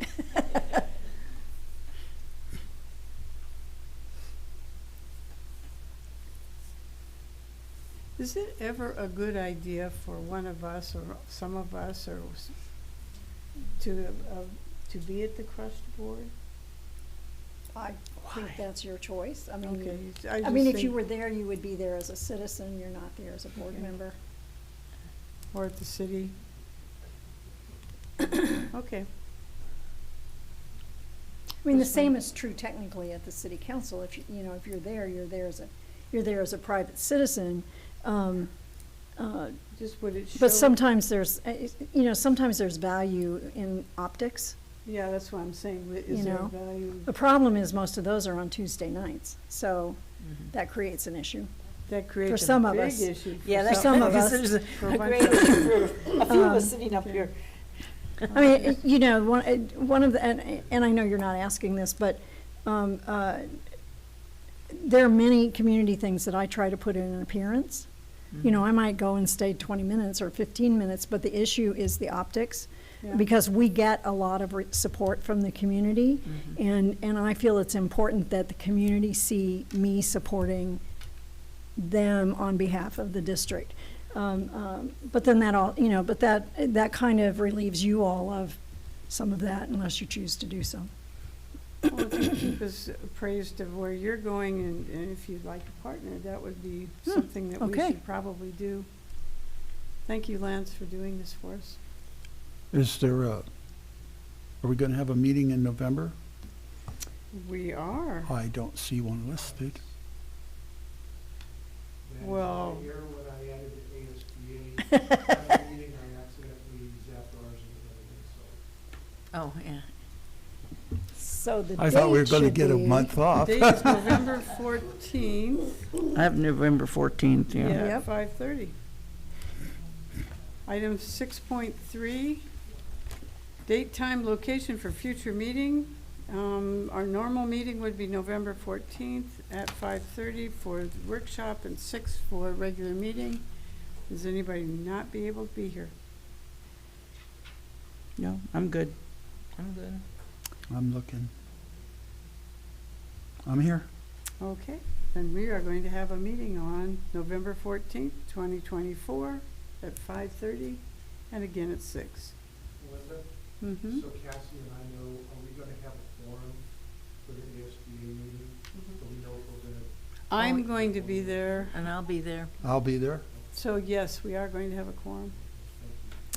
And since you're mentioning that, I will be going to the ASA conference in Tucson for Sunday, Monday, Tuesday. I'm sure that it ends about noon on Tuesday, but getting back here would be by impossible. 4:30 from Tucson is probably unlikely. But I will come as soon as I get back. I mean, I will come directly here, but for some reason at the time, I wasn't thinking about those times. But I don't think, I mean, I doubt I'd get back here by 4:30 without getting a ticket somewhere. So, which would end up slowing me down, so. Or several tickets, maybe. Maybe. While we're talking about that meeting, I want to thank Cassie for organizing and doing whatever she does behind the scenes that make us look good. Thank you very much, appreciate it. Do I have a motion to adjourn? I make a motion, we adjourn the meeting at 7:29. I'll second that emotion. All, Emotion. did What a you great say- song title. That's, Yes, I am. all those in favor, I, Melinda Sabrowski. Charlene Diaz. I, Fred Rushton. Hi, Barbara Zarzicki. We are now officially adjourned. Thank you.